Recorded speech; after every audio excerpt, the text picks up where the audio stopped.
संकल्प आध्यात्मिक परिवार संचालित अदृष्ट पर ब्रह्म विद्या निरूपण पैठन लीलाओं के आज के 10वें सत्र में हम ले रहे हैं पूर्वार्ध 117 नंबर की लीला उपाध्याय भेटी। मतलब जानो उपाध्याय, इनकी और स्वामी जी की प्रथम भेंट पैठन। ग्रह सारंग पाणी भटा सांगाते चांगदेव भट आले होते। ग्रहे सारंग पाणी भट, जिनका नाम सारंग पाणी भट था, लेकिन उन्हें ग्रह की मतलब भूत बाधा होने की वजह से उन्हें सभी लोग ग्रहे सारंग पाणी ऐसे कहते थे। उनके दर्शन के वक्त जब वो स्वामी जी से भेंट करने के लिए आए हुए हैं, उनकी जो माता है सारंग पाणी भट्ट जी की, वो दादोद जी से कहते हैं कि आपके मतलब आपको अगर कुछ पता होगा कि इनका जो ग्रह है, इस ग्रह से इनकी निवृत्ति कैसे होगी, इनका जो दुख है वो किस तरह से इस दुख से वो मुक्त होंगे, इस बारे में कुछ अगर आपको उपाय पता हो तो आप कृपया हमें बताइए। ऐसे ग्रहे सारंग पाणी जी की भट्ट ने, उनकी माताजी ने, भट्ट के माताजी ने इनसे प्रार्थना की थी, इनसे विनती की थी दादोस जी से। तो दादोस जी कहते कि मुझसे ये होगा या नहीं भी होगा, मतलब मुझसे आपको उपाय जो है वो होगा भी या नहीं भी होगा, लेकिन हमारे स्वामी जी जो है पैठन स्थित, उनसे आप अगर भेंट करते हैं तो निश्चित तौर पर आपको इसका लाभ होगा। और यही पता चलने के बाद में सब लोग यहाँ पर आए हुए हैं पैठन में, और स्वामी जी ने उनके ग्रह निवृत्ति भी उनकी की हुई है, वो लीला हमने ली थी। उनके साथ में चांगदेव भट्ट जी भी आए हुए थे बड़े ग्राम से। तो चांगदेव भट्ट जैसे ही स्वामी जी का दर्शन होता है, स्वामी जी को देखते हैं, प्रभावित होते हैं, आवड़ी वेद उन्हें उत्पन्न होता है स्वामी जी के प्रति, और फिर अपने गांव पुनः लौटने के पश्चात वो गोसाव्यांच्या दर्शनासाठी मागोते गावासी गेले। फिर गांव लौटने के बाद में उदयासीची गंगेसी गेले, सुबह सुबह वो नदी की ओर गए हुए हैं। ते तो उपाध्यासी भेटले, जानो उपाध्याय, वहां उनसे उनकी मुलाकात हुई।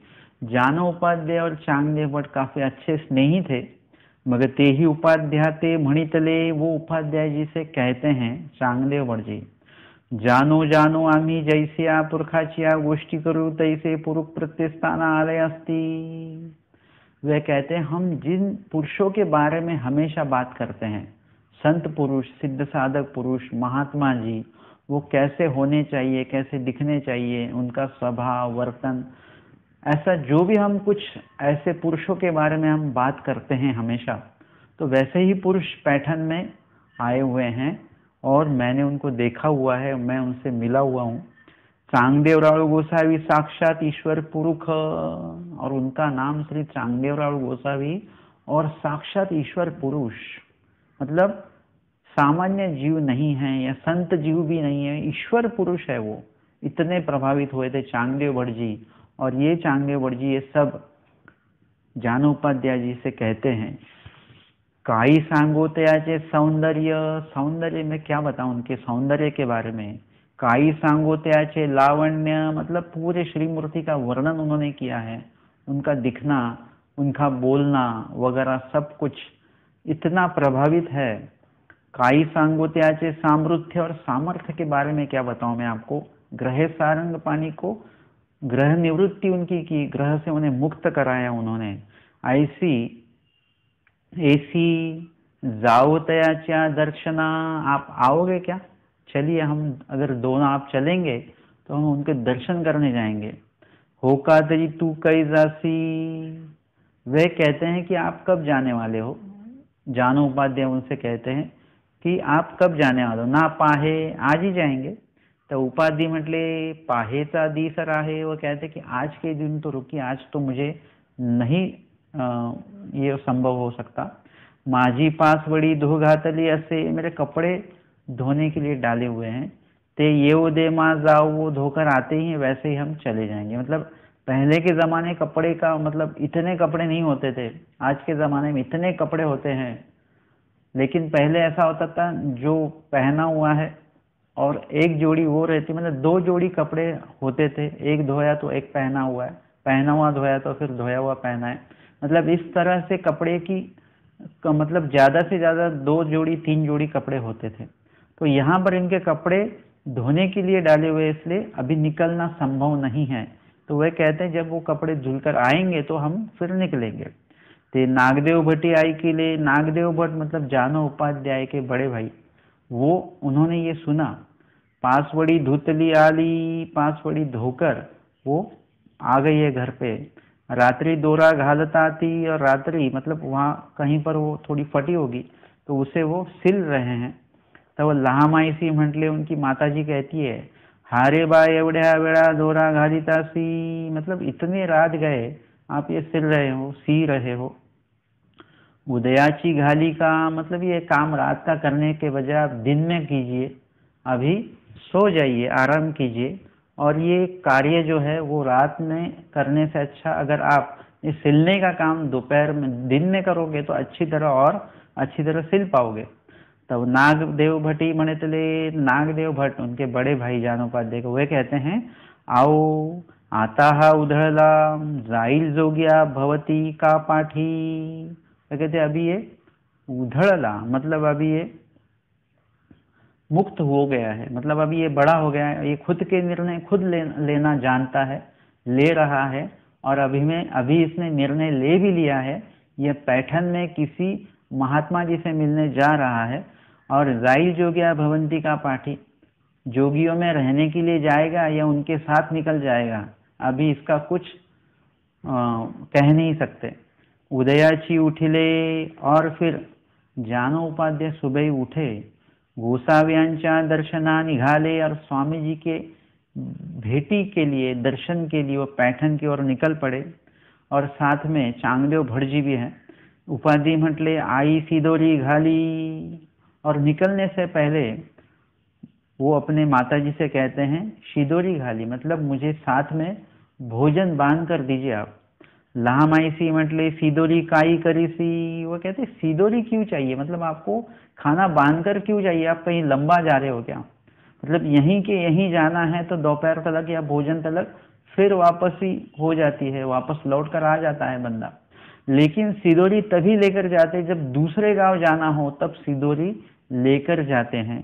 तो मतलब ये यहाँ नहीं जा रहा है, ये कहीं दूर जा रहा है, ये उनके माता जी के ध्यान में आया।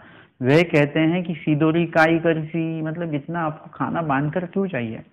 ऐसे पूछो इधर मी ये चीना, उन्होंने कहा आप मुझसे कुछ भी सवाल मत कीजिए, अगर आप सवाल करते रहेंगे तो मैं कभी वापस लौट कर नहीं आऊंगा। ऐसे उन्होंने अपने माताजी को इमोशनल कर दिया। हो का रे बा, ठीक है। वो माताजी कहते जा, तेरे को जब आना है तब आ, जब जाना है तब जा, तरीके ऐसी, लेकिन इतना तो बताओ कब आओगे। वे कहते हैं ये इन 2 दिशा, 2-4 दिन में मैं लौट कर आ जाऊंगा। सिदोरी घातली, फिर खाना उन्हें बांध कर दिया हुआ है। और उस टाइम मतलब भाकरी, चटनी, ठेचा, ये जो है ठेचा आपको पता है। मग गोसाव्यांच्या दर्शनासी आले, और स्वामी जी के दर्शन के लिए पैठन में ये पहुंच चुके हैं दोनों भी। गोसाव्यांसी भोग नारायणी देवळांतासन होते भीतरी आले। पैठन में हमारे स्वामी जी का जो मुक्काम है वो भोग नारायण के मंदिर में ही है। और स्वामी जी के दर्शन के लिए वो उस मंदिर में, जब स्वामी जी है तो उस मंदिर में मतलब भोग नारायण के मंदिर में वो पहुंच गए हैं, अंदर आ गए हैं मंदिर के अंदर। गोसाव्यांसी पूजा अवसर झाला आसनी उपविष्टास्ती, स्वामी जी का पूजा अवसर हो चुका था और स्वामी जी आसन पर विराजित थे। चांगदेव भट्ट उपाध्याय आले, और चांगदेव भट्ट उपाध्याय स्वामी जी के सामने आए हुए हैं। दंडवते घातली, श्री चरणा लागले, श्री चरण लगे। गोसावी पूछले हाँ कौन, चांगदेव भट्ट जी से वे पूछते हैं कि ये कौन है साथ में, ये तो आप पिछले बार आए थे, ये नहीं थे। जी हाँ आमचा मैत्र, ये मेरा दोस्त है, ये मेरा मित्र है। दोपहरीचा उपारू बाईसी केला, मतलब सुबह का पूजा अवसर संपन्न हो चुका था। अभी दोपहरीचा पूजा रुसुबाईसी केला, दोपहर का पूजा अवसर अभी स्वामी जी का हो रहा है। बाईसी जी ने सब तैयारी की और वो पूजा अवसर वहां पे संपन्न किया। तो उपाधि बाई साथे पुष्प मागी तले। अब उपाध्याय जी के ध्यान में आ चुका है कि मैंने तो कपड़े लेकर आया हूं, मैं खाना भी लेकर आया हूं, लेकिन स्वामी जी के दर्शन हेतु कुछ अगर मैं देना चाहूं तो वो मैं कुछ भी नहीं लेकर आया हूं। स्वामी जी का अगर मैं पूजन करना चाहूं तो मैं फूल लेकर नहीं आया हूं। उनके ध्यान में आने के बाद में उन्होंने तुरंत अपनी कुशलता दिखाई और बाईसाते पुष्प मांगी तले, बाईसा जी से उन्हें कुछ फूल मांगे हुए हैं। तयाची पत्रे वेगड़ाली केली, जो फूल बाईसा जी ने दिए उसके पत्ते, अगर वो फूल जो थे वो उन्होंने तयाची पत्रे वेगड़ाली केली मतलब फूलों की पंखुड़ियां उन्होंने अलग से की हुई है। तांबवटीय द्रबा होतिया, और ताम्रवटीय मतलब जो तांबे का पीतल का जो थाल होता है उसमें द्रबा होती है, मतलब जो दुर्वा होती है, घास जो चढ़ाते वैसा। तिया घेत लिया, वो भी साथ में लिए गए। मगर वेदीची रुचा म्हणितले सहस्र शीर्षा पुरखा, वेदों में कुछ रुचा मतलब श्लोक आता है, सहस्र शीर्षा पुरखा मतलब एक प्रकार से परमेश्वर जी का वर्णन किया जाता है उसमें। तो ऐसा मंत्र म्हणती, विश्वरूप का समझो तो वो वेदों में आया हुआ श्लोक है। ऐसा मंत्र म्हणती, ब्राह्मणों में या वैदिक विभाग में ऐसा कुछ विधि करते वक्त कुछ ना कुछ श्लोक बोलकर वो विधि किया जाता है, वैसा हो रहा था। आणि पत्रवाती मग साष्टांगी पुष्पार्चन करीत अर्चन केले, और ऐसे पत्र पुष्प सब समर्पित करते करते वो साष्टांगी पूजा अर्चन मतलब स्वामी जी के श्री चरणों से लेकर श्री मुकुट तलक उन्होंने, जैसे हम उसे अष्टांग पूजन कहते हैं वैसा अष्टांग पूजन उन्होंने स्वामी जी का किया हुआ है, लेकिन द्रव्य से नहीं। पुष्पार्चन के लिए मतलब फूलों से स्वामी जी का पूजन उन्होंने यहाँ पर किया हुआ है। मग सर्वज्ञ म्हटले बाई जीव जीवा अर्चन घड़े परी परमेश्वर अर्चन कहीच न घड़े। और स्वामी जी यहाँ पर एक सिद्धांत बताते हैं और साथ में वास्तव भी बताते हैं, वास्तविकता जो है वो भी बताते हैं स्वामी जी।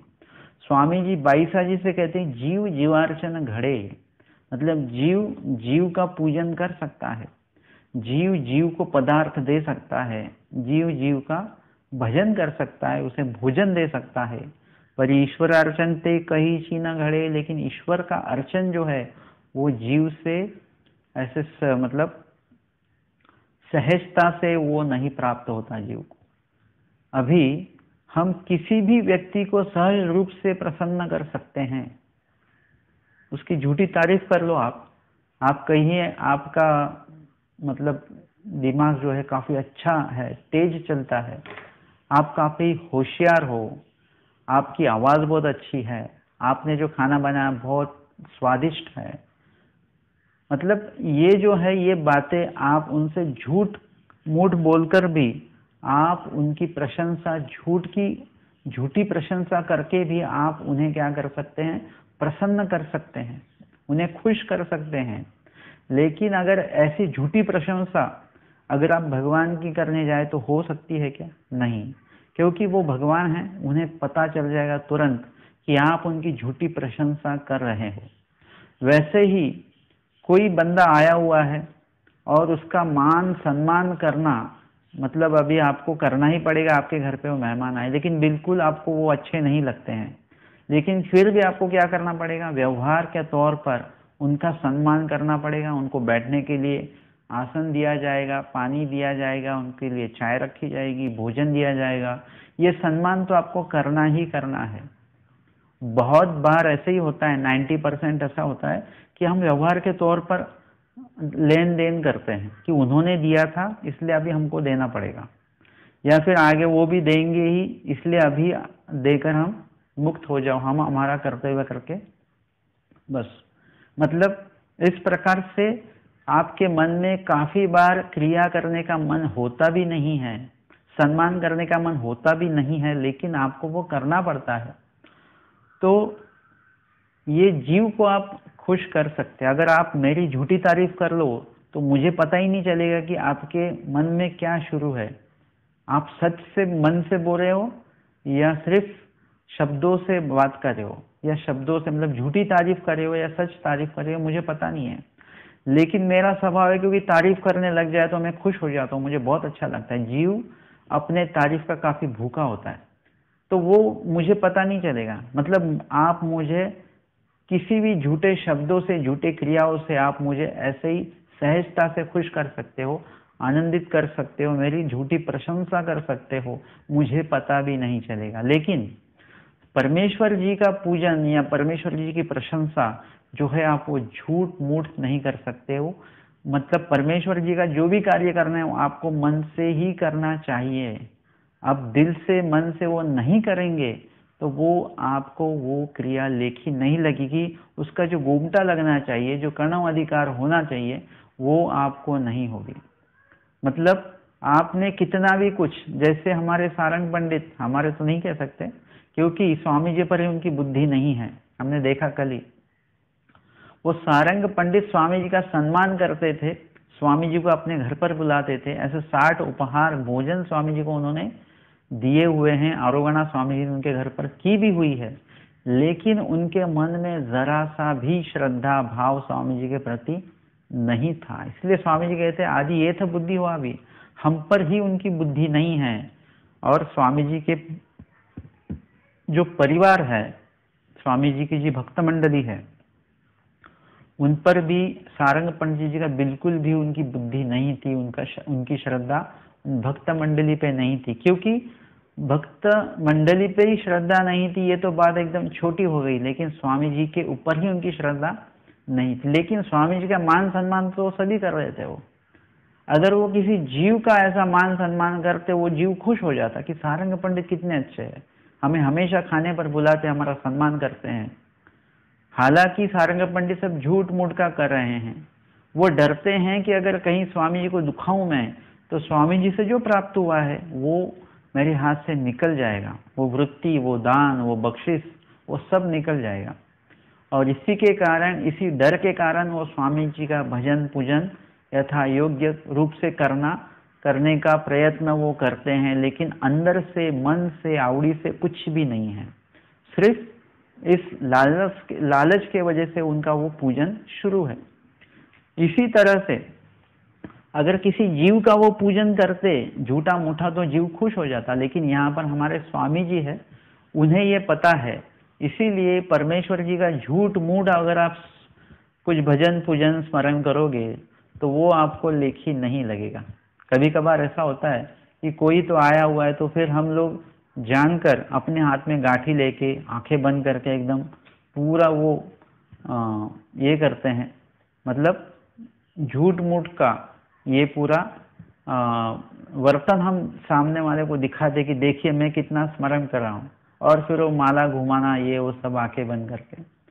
अभी वहां पे जो जीव होता है उसे तो पता है कि मतलब वो देखता है कितने स्मरणनिष्ठ व्यक्ति है, हम आए तो बिल्कुल आंख भी नहीं खोली इन्होंने वगैरह।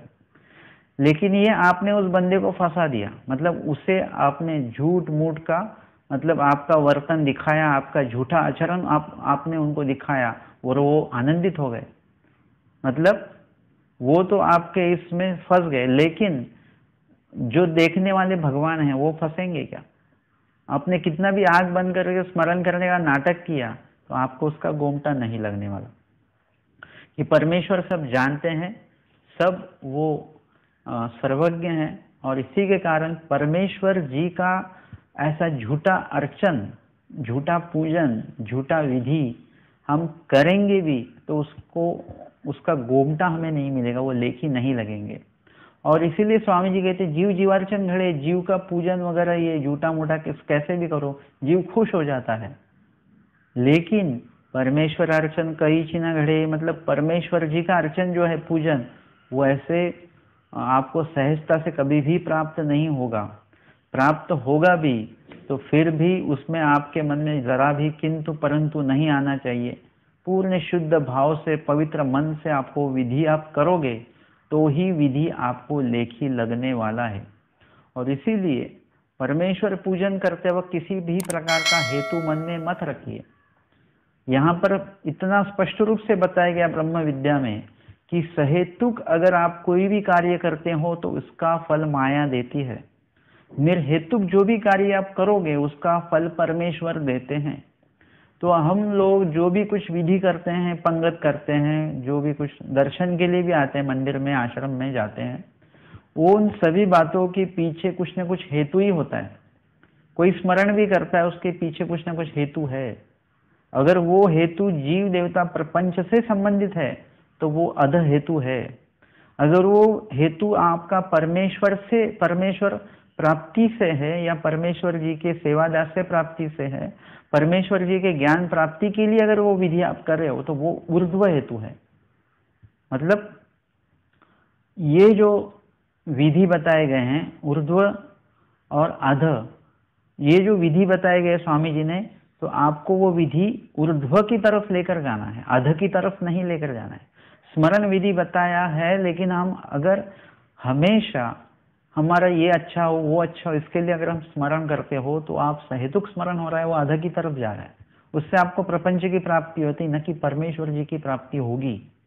इसलिए निर्हेतुक स्मरण कीजिए। कोई भी हेतु मतलब परमेश्वर जी के सिवाय, परमेश्वर जी का सेवा दास्य स्मरण ज्ञान आचरण यही मिलना चाहिए, इसलिए आप स्मरण कीजिए। वो ऊर्ध्व हेतु वाला स्मरण उसे कहा जाएगा, और वही स्मरण हमें परमेश्वर जी के पास लेकर जाता है, परमेश्वर जी के सन्निधान में लेकर जाता है, और यही परमेश्वर जी का अर्चन है।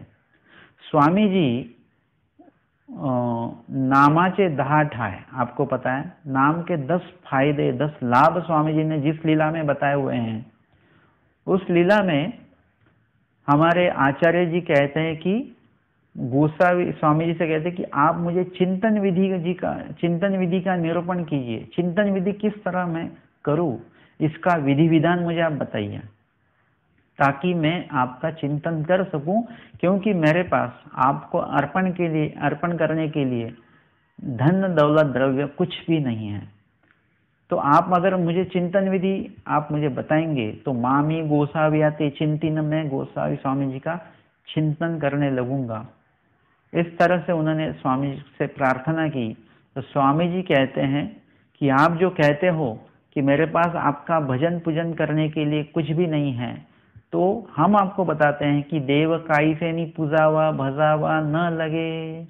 परमेश्वर जी का किसी भी प्रकार से भजन पूजन करने की कोई जरूरत नहीं होती। मतलब किसी वस्तु के माध्यम से या किसी पदार्थ के माध्यम से या द्रव्य के माध्यम से आप परमेश्वर जी का भजन पूजन नहीं कर सकते हो।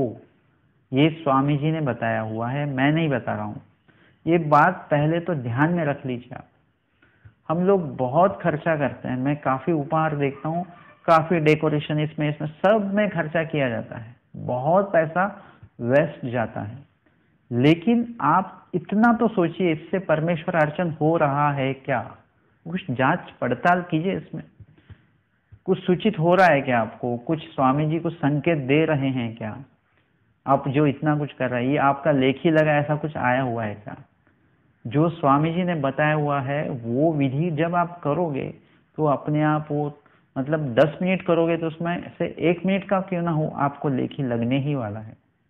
और इसीलिए स्वामी जी कहते हैं देव काई से पूजावा भजावा न लगे। परमेश्वर जी का किसी वस्तु या पदार्थ के माध्यम से भजन पूजन करने की कोई जरूरत नहीं है। वो स्मरणे चिंतने आठवने मनने कीर्तने 5 बातें बताई। स्मरण, आठवन, मनन, कीर्तन और भजन। मतलब स्मरणे चिंतने आठवने मनने कीर्तने भज्य पूज्य किंगा। मतलब इसी माध्यम से आप भगवान का भजन और पूजन कर सकते हैं। मतलब स्मरणे चिंतने आठवने मनने, नाम लीला मूर्ति चेष्टा।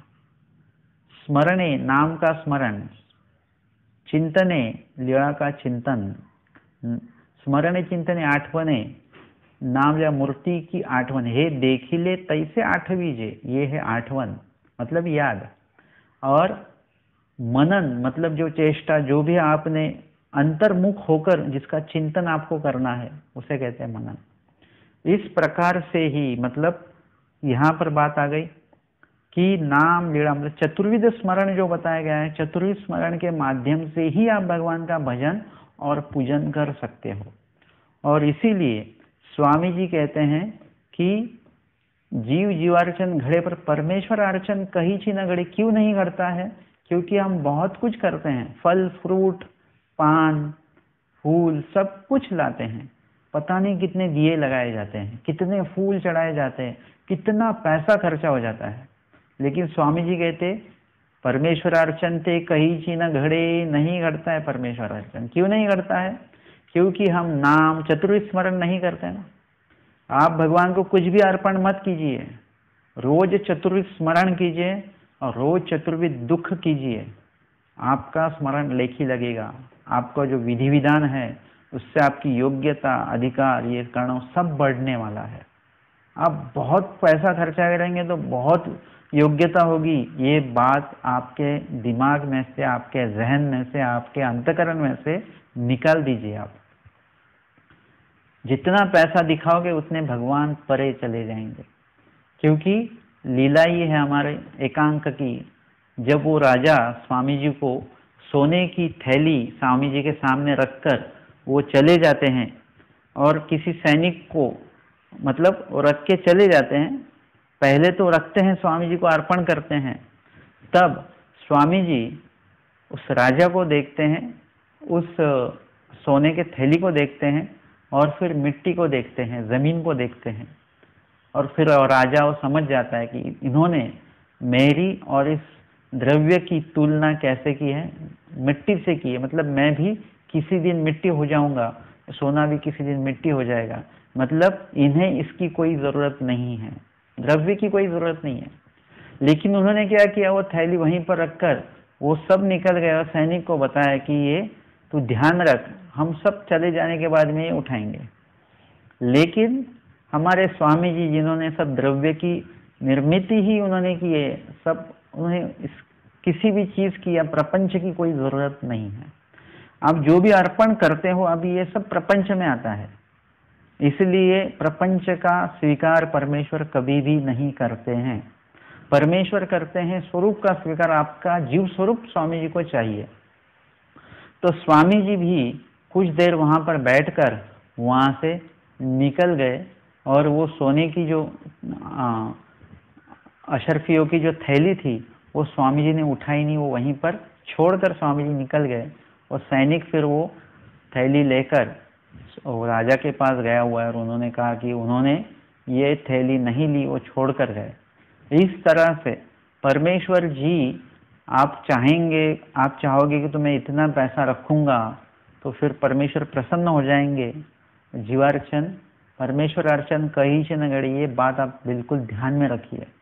और ज्यादा से ज्यादा अपना वक्त जो है वो आप स्मरण में लगाइए, चतुर्विध स्मरण आप कीजिए, नाम को याद कीजिए, लीला को याद कीजिए, मूर्ति को याद कीजिए। इस प्रकार से चतुर्विध स्मरण और निर्वेद अनुताप अनुशोच आर्त, ये चतुर्विध दुख भी उसमें होने बहुत जरूरी है, तब जाके आपका विधि विधान में आप परमेश्वर की ओर बढ़ रहे हो, इसका ये लक्षण है।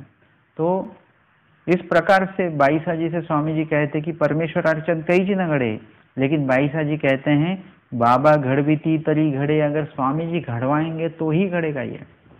और ये एकदम बिल्कुल बराबर बाईसा जी बोलते हैं कि कोई भी परमेश्वर कार्य जो है, प्रेमदायक जो विधि है, वो हमें डायरेक्टली नहीं कर सकता है। उसके लिए आपको भगवान से ही हमेशा रोज प्रार्थना करनी पड़ेगी।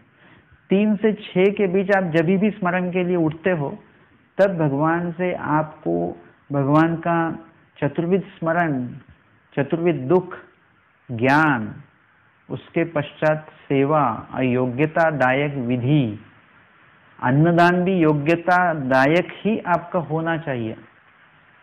मैं अगर आपके घर पर खाना खाकर, कहीं से खाना खाकर मैं आपके घर पे आया हूँ और आपने कहा अरे महात्मा जी आ गए, तो आपको कुछ लेना ही पड़ेगा, चाय कॉफी ये हो। मैं कहूँगा नहीं मेरा तो भोजन हो चुका है, तो आप नहीं, आपको खाना ही पड़ेगा, हमको कुछ घूमटा चाहिए, घूमटा चाहिए। तो जो महात्मा जी भोजन करके आए हुए हैं उनको खिलाकर आपको गोमता तो मिलेगा ही नहीं, लेकिन महात्मा जी को फूड पॉइजन हो सकता है, उनको पेट की तकलीफ हो सकती है, एसिडिटी की तकलीफ उन्हें हो सकती है, डाइजेशन में उनके प्रॉब्लम हो सकता है। आपको गोमता तो बिल्कुल मिलने वाला नहीं है। क्योंकि आपके वो जब कोई भी भोजन करके आता है, भोजन करने के बाद में जो भी आप कुछ खाते हो उसका पूरा वेस्टेज में वो चले जाता है, उससे तकलीफ होना, ये ज़्यादा चांस होता है तकलीफ होने का, वो एक्स्ट्रा जो हम खाते हैं। तो इसीलिए ऐसे गोमटे के पीछे मत लगिए जिससे आपको गोमटा करते करते ओकटा ही लगेगा। गोमटा उसमें से ही लगेगा, मतलब अन्नदान भी आपका उत्तम प्रकार का होना चाहिए।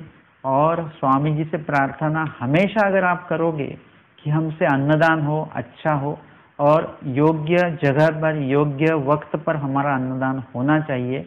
और भगवान ये सभी बातें आप ही घड़वाने वाले हो, आप ही हमें प्राप्त करवाने वाले हो। अगर आप नहीं प्राप्त करवाओगे तो कभी भी इस विधि, ये जो विधि है, हमें कभी भी प्राप्त नहीं होंगे। और इसीलिए मतलब पूरे अंतकरण से रोकर आपको भगवान से ये विधि को प्राप्त करने की प्रार्थना करनी चाहिए। तो इस प्रकार से बाईसा जी ने इसका जवाब तो हमें दे ही दिया है कि अगर भगवान हमसे ये सब घड़वाएंगे तो ही हमें ये सब घड़ने वाला है। तो इसी प्रकार आपको जो भी विधि चाहिए, जो भी प्रेमदायक विधि चाहिए, ज्ञानदायक विधि चाहिए, ये सभी आपको भगवान से हमेशा प्रार्थना करते करते रहनी चाहिए।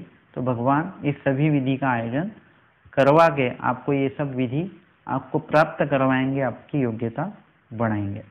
तो पैठन लीलाओं के आज के 10वें सत्र में हमने यहाँ पर ली है 117 नंबर की लीला, उपाध्या भेटी, मतलब जानोपाध्या इनकी भेंट, पैठन की लीला हमने यहाँ पर ली गई। दंडवत हो।